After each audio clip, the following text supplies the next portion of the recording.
Bom dia, meu povo lindo. What's up, everybody? Urso here. So this video is once again going to be very different format to the normal talking vlog where I'm talking to the camera while I work out. Now, as the title states, I attempted a Hyrox simulation. For those of you who don't know what Hyrox is, it's one of the most intense fitness races in the world. You combine 8 functional workout stations with 1K runs in between each one. Now, I typically don't train in this format. We do these kinds of styled workouts. You know, we do circuit workouts when we work out here at this gym. As I've stated before, the owner of the gym, the coach, Paul, you know, he trains people to do these kinds of things. I'm not one of them. So why did I do it? Well, for a couple of reasons. Number one was actually, it wasn't even my idea. It was actually Paul's idea. Paul, who I've mentioned before, is the owner of the gym. He is the coach. He asked me to give it a try and, you know, see where I stood. He wanted to see where my potential was. And that actually made me think, you know what? I don't push myself hard enough too often. Hyrox is a simulation that forces you to perform under fatigue. It's not just heavy lifting or it's not just running fast. You're doing both over and over without stopping. So to me, even just doing the half simulation, this wasn't just me getting a workout in. This was about testing my pacing, my mental grit, and just seeing how I respond when things get uncomfortable. And let me tell you, I do not respond well. I wanted to quit so bad, and I wasn't even doing a full simulation. I was doing half. And here's a picture of what we had up. So as you can see, we have the 8 workouts that you have to do, and in between each of these workouts, we had to go for a run. Now, there were people there who were doing the full, which is the 1,000 meters, 1 kilometer. I was doing the half. So I was doing 500 meters every single time that I finished up one of these workouts. Now, I started off pretty strong when I started doing these. Once I got into the actual workout, the running wasn't too bad initially, but when you're fresh, I mean, everything feels fine, you know, from the start. So this is where it really started to get real. The burpee broad jumps were definitely the hardest part for me. Like, it is killer on the legs.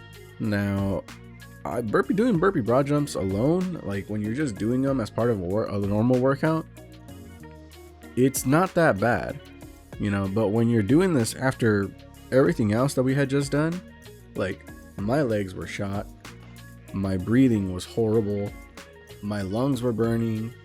This is where it really got real. And the fact that I'm a heavier person, I currently weigh, you know, I think somewhere around 240, 250, somewhere in between that. I haven't weighed myself in the last couple of weeks, so I don't know where I'm really standing at. But I know that I'm definitely a heavier person. It's not about being flashy. It's not about how heavy of the weight you can push. It's just about trying to stay composed. And I was not doing that in the slightest. I wanted to quit so bad. And you can tell in the video, you can see that I'm stopping to catch my breath in between each jump, and it's because I legit felt like I was gonna pass out. This was hard, but at this point I was already halfway through it, so now it was really more of a mental game. So I wasn't really even thinking at this point of just being a quitter or, you know, calling myself whatever.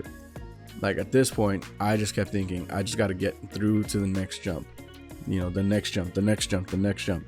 That's all I had going on in my mind. All right, so this workout was absolutely brutal. It's the next day as of the recording of this voiceover, and my legs are so sore. Like, I can't even walk right. I feel like I'm waddling like a penguin. But what did I learn from this? What did I get out of this? Aside from a really good workout, pacing is everything. If you go out too hot on the first run, it's gonna come back to haunt you later on. And that definitely happened to me. You know, I tried to keep up with everyone else, so I was trying to run faster and harder than I normally do. And instead of pacing myself, I definitely felt the burnout immediately.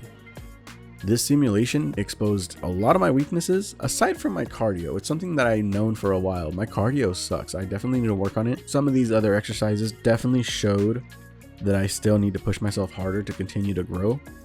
But it also showed my progress. When I first started going to this gym and when I first started training the way that they train, there were so many of the workouts that we would do that I could not keep up with. I was not great at all. But I noticed that my rowing was a lot better than it used to be. Burpee broad jumps, I was able to jump farther than I normally would before. Lunge walking was so much easier this time around than I've done before when we've done regular workouts. And on the sled, I've never pushed that much weight before, especially at the speed and pacing that I was able to do it at. I've never been able to push weight like that. So to see the progress of where I'm at now compared to where I used to be at, it's definitely a lot more impressive than I give myself credit for. If you've ever thought about doing a Hyrox event or even trying anything like this before, try a simulation first. It'll definitely humble you, but it'll also show you what you're capable of. If you enjoyed this video, drop a like, subscribe, and let me know if you want to see me train towards an actual Hyrox competition. It might not be till next year because I still need to drop a lot of weight and get myself into proper shape before I even try an actual competition. But thanks for watching. I'll see you guys in the next video. Later.